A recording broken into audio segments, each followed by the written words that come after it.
today. So today we are going to have two sessions. The first session will be taken by Rashmi ma'am and her topic is Hindi माध्यमिक स्तर में शिक्षण रणनीतियाँ, and the second topic will be taken by me, engaging language classrooms. And I also request you people to please give your name as resource person. We might be conducting the next week. So I request you to please give me your names. Now I request Rashmi ma'am to please start the topic.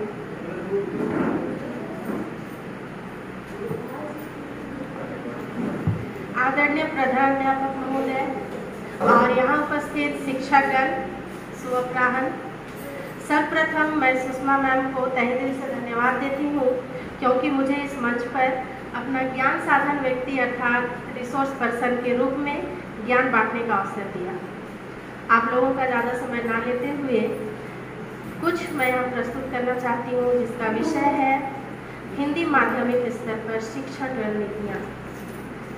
ये जो है ये हम लोग सभी class में करते ही हैं, लेकिन भी हम लोग को प्रशिक्षण दिया जा रहा है ताकि हम लोग उसको और ज़्यादा सुधार कर सकें। तो सबसे पहले इसका उद्देश्य हम लोग जानेंगे कि शिक्षण रणनीति का उद्देश्य क्या है। तो उद्देश्य है कि छात्रों को इस योग्य बनाना कि वे काव्य कला एवं अभिनय कला का आनंद लें और साथ ही अपने मानसिक सुख दुखात्मक भावनाओं के प्रति संतुष्टि प्राप्त कर सकें एवं उनकी शुद्धता गति का निरंतर विकास करते हुए वाचन में निरंतर उनका विकास हो।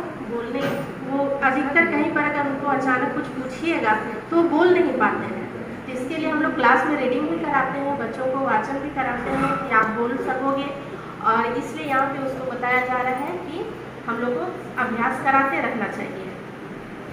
तो अभी कुछ युक्तियों के बारे में देखेंगे। पहला है विद्यार्थियों पर निगरानी रखना। हम लोगों को विद्यार्थियों पर नज़र रखनी चाहिए कि वो क्या कर रहा है। बस क्लास जाकर अपना सिलेबस कंप्लीट कराने के पीछे नहीं रहना है। हम लोग पहले जाते हैं, सब कोई आप लोग भी करते हैं, हम लोग भी करते हैं कि जाने के बाद देखते हैं कौन बच्चा क्या कर रहा है। हो सकता है पढ़ाते पढ़ाते बीच में ही हमारी नज़र पड़ जाती है, तो अगर वो कुछ उस सब्जेक्ट के लिए या कुछ और सब्जेक्ट के लिए वो बोल रहा है, सामने से अगर हम लोग के सामने बोल रहा है कि ये मुझे मन नहीं है ये पढ़ने का, कुछ मैं नया कर रहा हूँ, जिसको हम लोग देख के जैसे कि क्लास 10 में प्रतिनिधि है, वो हमेशा कविता लिखती है खुद से, इंग्लिश में भी हिंदी में भी, और खुद आकर हम लोग को सुनाती है। तो ये हम लोग को नहीं करना, इग्नोर नहीं करना है कि तुम क्या कर रही हो, अभी पढ़ना है, अभी ये करो वो करो, ये नहीं। अगर वो अच्छा काम कर रहा है तो उसको प्रोत्साहित कर रहा है, और अगर वो कुछ गलत कर रहा है, गलत भी होते हैं क्लास में, तो हम लोग उसको इग्नोर नहीं करना है कि वो अपना समझेगा, नहीं, वो अपना नहीं समझेगा। एक अच्छे मार्गदर्शक के रूप में हम लोगों को उसको सही रास्ता बतलाना है।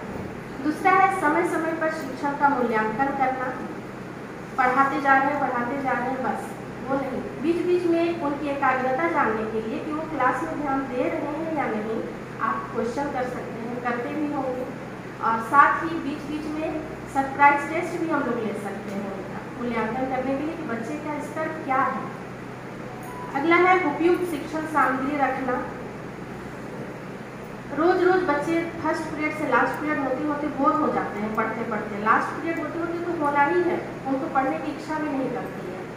तो अगर हम लोग का पीरियड लास्ट पीरियड होते होते है तो हम लोग कुछ ऐसा कर सकते हैं उस दिन, रोज नहीं, कभी कभी, कि बच्चे का मनोरंजन भी हो जाए और उस विषय के बारे में उसको जानकारी भी मिले। उसके लिए हम लोग उस पाठ से अंतर्गत उसके आधार पर ही कुछ भी शिक्षण सामग्री ले जा सकते हैं क्लास में और उनको दिखा सकते हैं, उसके बारे में बता सकते हैं। उसके बाद नया चैप्टर शुरू कर सकते हैं। जिस चैप्टर के बारे में हम लोग दिखला रहे हैं उसमें उसकी आवश्यकता पड़ेगी, उन शिक्षण सामग्रियों का प्रयोग करते हुए पहले बच्चे का एक दिन हम लोग ले सकते हैं ताकि बच्चे और ज़्यादा उसके बारे में जानने के लिए उत्सुक रहेंगे। शिक्षण को रोचक और सरल बनाना, ये भी इसी के अंतर्गत आता है कि हम लोग कुछ भी उनके साथ, जैसे किसी दिन क्विज करा देते हैं, किसी दिन हो सकता है चलो आज हम लोग को कुछ पाठ है, जैसे नया पाठ पढ़ना है तो आज हम लोग ये नहीं पढ़ेंगे, उसी के संदर्भ में कुछ नया चीज़ करा सकते हैं जिससे रुचि बढ़ेगी और साथ में उनको अच्छा भी लगेगा। लिखते जाओ लिखते जाओ लिखते जाओ तो बच्चे बोलने लगते हैं मैम आप बहुत लिखे हैं, अब नहीं। रीडिंग का नाम तो भी बोलते हैं कि मैम आज थक गए। तो ये जरूरी नहीं कि हमारा सिलेबस कंप्लीट नहीं हो रहा है, हम तो पढ़ाएंगे, तुम समझो ना समझो, पढ़ो ना पढ़ो, तो ये नहीं, बच्चे की मानसिकता को भी हमको समझना है। सिलेबस तो कंप्लीट हो ही जाएगा, लेकिन अगर हम बच्चे को भी समझते हुए आगे पढ़ाएंगे तो उनके लिए भी अच्छा होगा। और कुछ हम लोग शिक्षाप्रद बात भी बता सकते हैं, प्रेरणादायक कहानियाँ उनके सामने रख सकते हैं, या हो सकता है चलो आज हम लोग क्विज करते हैं, चलो आज हम लोग कुछ नया करते हैं, तो बच्चे को भी अच्छा लगेगा कि हम लोग आज कुछ किए। नहीं तो देखिएगा अधिकतर बच्चे सोने लगते हैं, उनको पूछिएगा कि क्या हुआ, कोई बोलेगा सिर दर्द, कोई बोलेगा पैर दर्द, झूठ मूठ का भी सो जाता है। तो उन लोगों को जगाने के लिए कुछ नया चीज़ हम लोगों को करना पड़ेगा। बहुत सारी ऐसी चीज़ है जो हम लोग कर सकते हैं और कर भी रहे हैं। तो आप लोगों का ज़्यादा समय लेंगे नहीं, बहुत कुछ था लेकिन आज के लिए इतना है।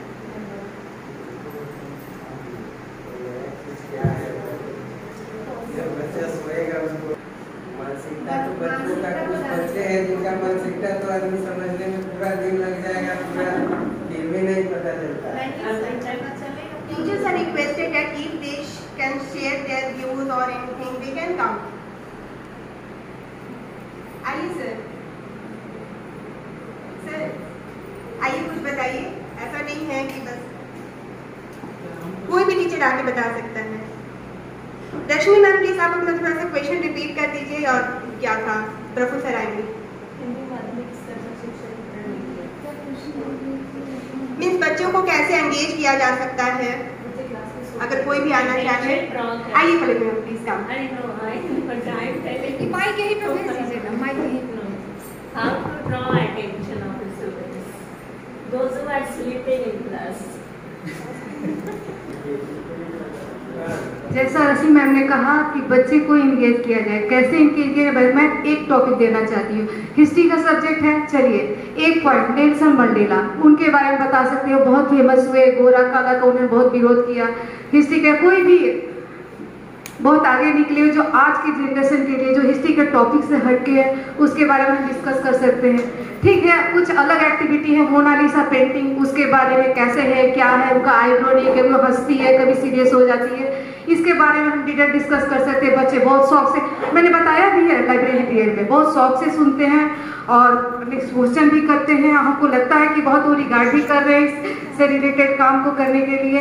तो ऐसे ऐसे टॉपिक बहुत सारे हैं, इससे बच्चे को हम इंगेज कर सकते हैं और वो सुनते भी हैं। और हमको लगता है कि जिस भी टॉपिक पे हम डिस्कस करते हैं, बच्चे बहुत हैप्पी फील करते हैं और जाते से हम बोलते हैं कि मैडम और कुछ नया बताइएगा जो कि हम लोग को सुनने में अच्छा लगे और नॉलेज हो। Thank you. और कुछ हम ना करना चाहते हैं, मेरे विचार से तो ऐसा हम कर सकते हैं, आप अपने विचार अपने आके दे सकते हैं। Thank you. Very nice.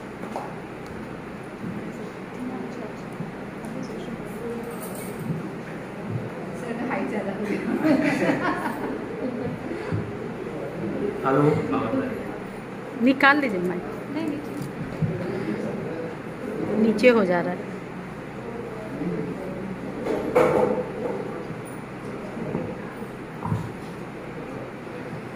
Hello, yes.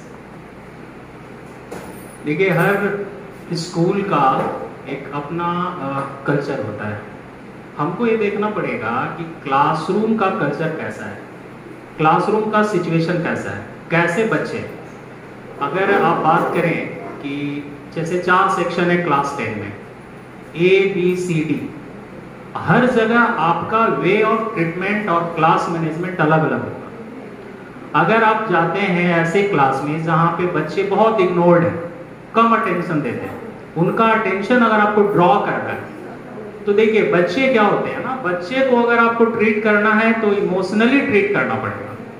थोड़ा सा आप उनके करीब जाइए, उनसे बात करिए। बात करने का मतलब ये नहीं क्लासरूम के अंदर आप कहेंगे कि बात करने का मतलब बच्चे तो फिर कुछ इंटरेस्टिंग बात निकाल देंगे तो उसमें कब करना शुरू कर देंगे, क्लास पूरी तरीका से डिस्टर्ब हो जाएगा। ऐसी कोई बात नहीं, कोई जनरल बात हो सकता है, उनके बैकग्राउंड से रिलेटेड कोई बात हो सकता है, ठीक है। तो पहले उनसे बात करें, उनके अटेंशन को अपने तरफ लाइए। जैसे जनरली मैं क्लास के अंदर जाता हूँ, जब लगता है कि आज क्लास कुछ दूसरे मूड में, तो पहले मैं कोशिश करता हूँ कि उनको कुछ चीजें, इंटरेस्टिंग चीज उनके बारे में, जो भी उनका मूड है उसके बारे में कुछ बात करें। आफ्टर दैट धीरे धीरे मैं टॉपिक की तरफ लाता हूँ। अगर एट्राइटली मैं गया और कहा कि नहीं जी अभी तो तुमको हाइट एंड डिस्टेंस पढ़ना है क्लास 10 में, तो एट्राइटली उस देख के डर से केवल सुनता है, समझता नहीं है। कुछ बच्चे फिर हेड डाउन कर देते। और वो किसी भी टीचर के लिए सबसे इंपॉर्टेंट पोजीशन होता है अपने आप को इवैल्यूएट करने का कि आप में टीचिंग स्किल क्या है। टीचिंग स्किल आप तब डेवलप कर पाएंगे जब आप बच्चे से बहुत ज्यादा प्यार करते हैं।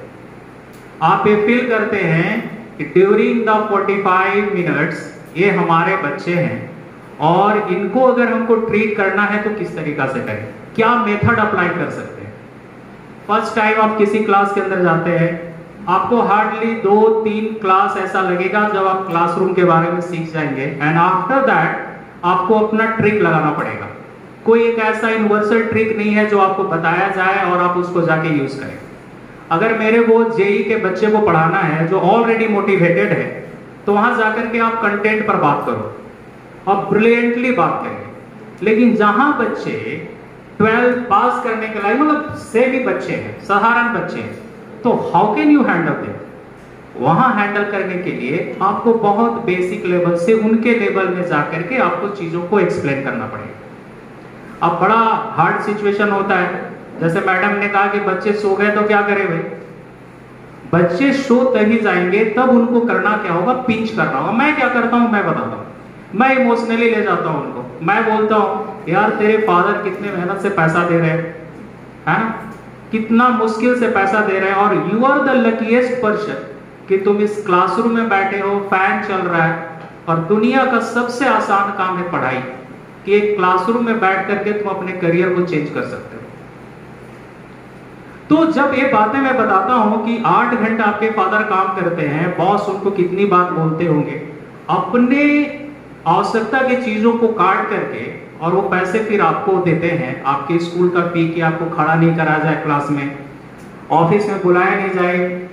इन सारे चीजों को जब आप उनसे बात करते हैं ना, तो थोड़ा सा टेंशन उनका आता है, लगता है अरे यार ये तो मेरी रिस्पॉन्सिबिलिटी है।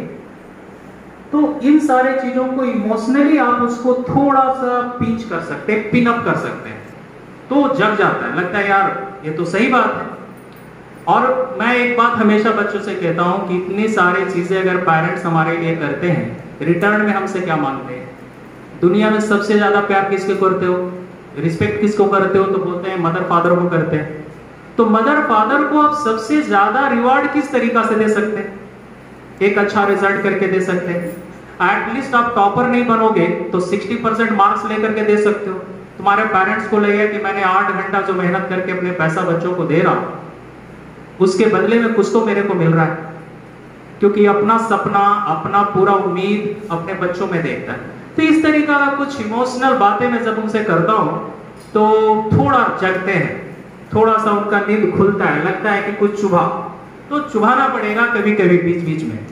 तो इस तरीका से आप कुछ भी ट्रिक्स अप्लाई कर सकते हैं। बच्चे इमोशनली अगर आ रहे हैं तो आए दिन आप देखते रहते हो कि मैं कुछ बच्चों का काउंसलिंग करते रहता हूँ, और खास करके वैसे बच्चे रहते हैं जो बात सुनने वाले नहीं होते, फिर भी 1-8 घंटा उनका अटेंशन खींच पाता हूँ, तो लगता है कि बच्चे हैं। बिकॉज कोई बच्चा क्रिमिनल है नहीं, क्रिमिनल चाइल्ड तो आपके क्लास में बैठेगा नहीं, बस वो रिस्पॉन्सिबिलिटी नहीं जानता है। क्लास 10 में उसका शरीर आ गया है, बट उसका मैच्योरिटी लेवल अभी क्लास 6 का है। तो आपको क्लास 6 लेवल के बच्चों को क्लास 10 में पढ़ाना है, तो it is really a challenging thing, और इसको आपको देखना पड़ेगा। ठीक है, thank you.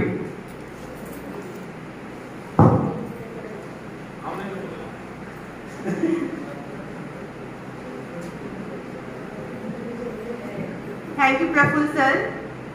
We all will do this practice. It motivates children. And really हम लोग भी देखे हैं कि इस तरह का बातें करने के बाद जो वर्ड्स लेवल जो सबसे बदमाश बच्चा भी रहता है, वो थोड़ी देर के लिए सोचता है, समझता है और थोड़ा ध्यान देता है। और कोई आना चाहेंगे? ठीक है, तो thank you Rashmi ma'am, very informative session रहा आपका। और हम आपको धन्यवाद करते हैं। Thank you.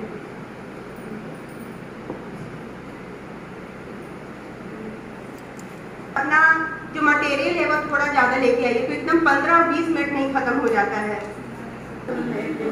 जैसा ये टॉपिक उठाया गया कि बच्चे जो क्लास में हैं सो जाते हैं, तो ऐसा क्या हम इसी में करें। तो ये जो टॉपिक है इसमें कुछ चीज़ों को तो हम लोग ऐड कर सकते हैं और करते हैं, कर सकते हैं नहीं बल्कि करते हैं।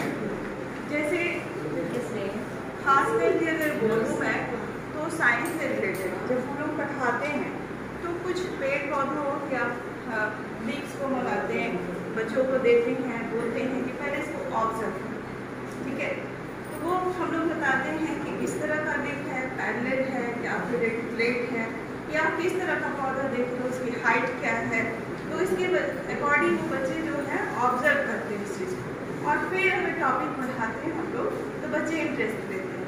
लेकिन ये जो बात है कि बच्चे सो जाते हैं, तो ये बहुत बड़ा टॉपिक है, क्योंकि हो सकता है कि उसका बैकग्राउंड कैसा है, घर से तो भगवान घर के आ रहा है, या फिर किसी टीचर से डांट सुना है, लेट आया हो, देखते ही रुक गया हो।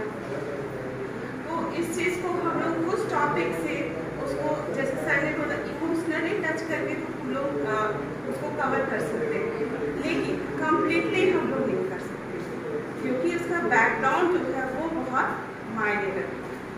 तो ज़्यादा कुछ नहीं बोलूँगी, इतना काफ़ी है आज के लिए। Thank you so much. Here, Praful sir had said many things, and to Madam has also said, but I am having some different perspective. I think जब बच्चे सो जाते हैं, अगर हम उनसे एजुकेशनल ही बात करें तो ज़्यादा डिफरेंस नहीं होगा, क्योंकि सुबह से वो यही करते हैं। As you all know that my son is studying in class 9 English, and what he feels, he likes Rajdeep sir and Chandan sir very much. Why? Because they used to say something different from education in between teaching. He always says that Rajdeep sir, Chandan sir बीच-बीच में हंसा के पढ़ाते हैं। तो मुझे भी ऐसा लगता है कि अगर हम बच्चों को पढ़ाते उनसे उनकी मानसिकता के अकॉर्डिंग बात करें तो वो चीज़ों को ज़्यादा अच्छे से समझते हैं। दिन भर तो हम सारे टीचर्स पढ़ाई की बात करते ही हैं, कभी किसी मूवी के बारे में भी बात कर लीजिए तो थोड़ा सा चेंज हो जाए, उनके स्पोर्ट्स के अकॉर्डिंग भी बात कर लीजिए तो शायद थोड़ा चेंज आ जाए। एडोलेसेंस एज के प्रॉब्लम्स को भी डिस्कस करें तो वो बड़ी इंटरेस्टिंगली सुनते हैं इस बात को। मैंने खुद भी क्लास 12 में इस चीज़ को महसूस किया। उनके एज से रिलेटेड अगर आप बात करें तो वो सो भी रहे तो बहुत जाग जाते हैं। शैतान से शैतान स्टूडेंट्स से अगर आप एडोलेसेंस प्रॉब्लम को डिस्कस करें तो बहुत अटेंशन देके आपकी बात को सुनते हैं। सारी शैतानियों को थोड़ी देर के लिए तो एकदम भूल ही जाए। तो उनके एज में भी अगर हम लोग अपने आप को रख के देखें या उनके प्रॉब्लम को डिस्कस करें तो वो बहुत ध्यान से सुनते हैं। This is what I have to say. Thank you.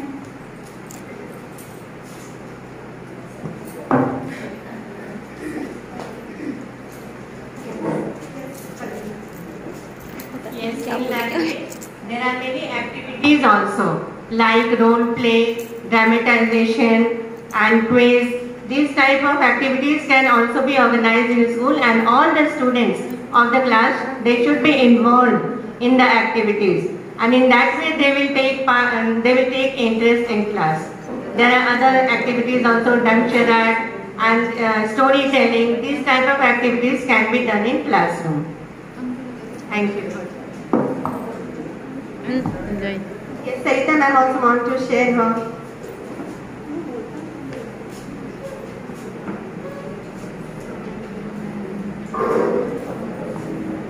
मुझे बस एक छोटी सी बात कहनी है। इंग्लिश और हिंदी लिटरेचर सब्जेक्ट स्टोरी जैसे ही आप पढ़ना शुरू कीजिए या फिर ग्रामर बताना शुरू कीजिए, थोड़ी देर बाद मुश्किल से 15-20 मिनट के बाद बच्चे एकदम जम्हाई खींचने लगते हैं, लंबी जम्हाई लेते हैं, सोने के लिए परेशान हो जाते हैं। मैम बहुत नींद आ रही है, बहुत नींद आ रही है। नींद आती है क्यों? क्योंकि उन्हें अब बोर फील होने लगा है। तो मैंने एक सेशन किया था स्टोरी टेलिंग इन क्लासरूम, तो उसमें बताया था कि स्टोरी टेलिंग ऐसे स्टोरीज को नहीं जो कि अब तक हम सुनते चले आ रहे हैं कि 4 बेटे थे, एक बूढ़ा बाप था और ये वो। उन्होंने कहा कि अगर उस टॉपिक से रिलेटेड आपके पास कोई स्टोरी हो आपके लाइफ से, तो उसको रिलेट करके बच्चों को बताइए, तब वो ज़्यादा इंटरेस्ट लेकर सुनते हैं। मैं कई बार ये क्लासरूम में इस्तेमाल कर चुकी हूँ कि जो स्टोरी हम लोग पढ़ा रहे हैं बच्चों को, जो बता रहे हैं, उसमें उन चीज़ों को डाले जो मैंने अपने बचपन में फील किया है, तो वो ध्यान से सुनते हैं। अभी मैं पढ़ा रही थी क्लास 10 में,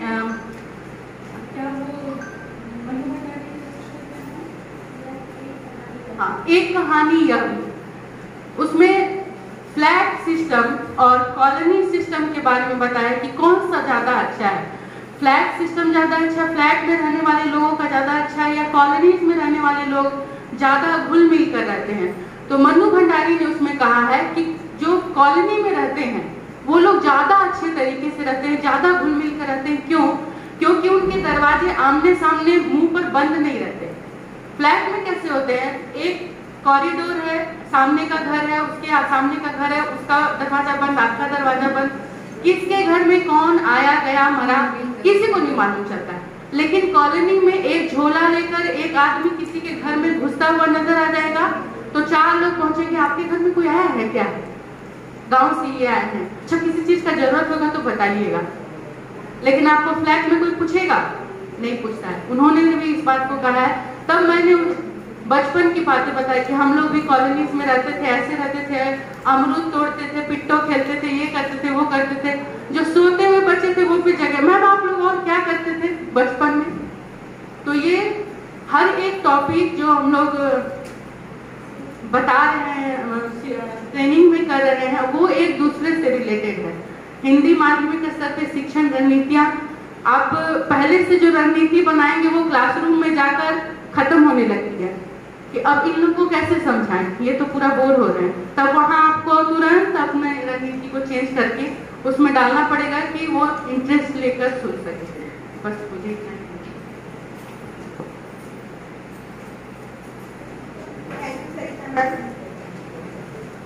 और भी कोई आना चाहेंगे? क्योंकि एक एक करके मैं देख रही हूँ कि हमारे पास बहुत सारी किस तरह से बच्चों को नींद से उठाया जा सकता है, कैसे क्लास में इंटरेस्टिंग किया जा सकता है, और बहुत ही अच्छा लगा। और मैं एक बार सभी को थैंक करना चाहती हूँ।